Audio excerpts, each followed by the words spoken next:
body shop directly across the street was live with customers and guys working, and just nobody really noticed because at the time it was very light smoke, and could also be confused with maybe like a backfire heater or something like that. But when I called dispatch and they had them come out, on their way out, things got worse and worse, and it looked more and more like a full-blown structure fire. On Wednesday afternoon, Camden firefighter Danny Stratton noticed smoke coming out of this home next door to his hometown barbershop in Hynella.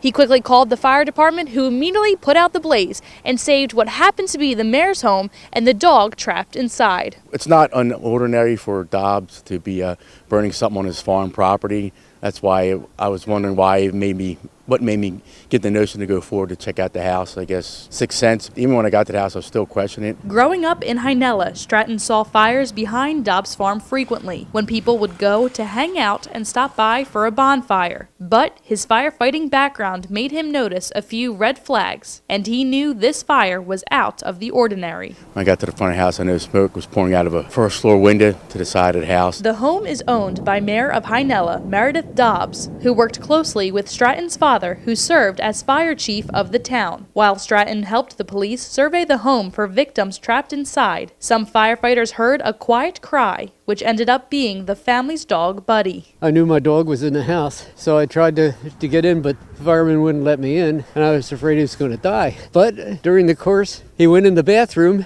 and he was in good shape. When they brought him out, I thought for sure, dead dog, but he wiggled. He's my buddy. The fire company did a tremendous job.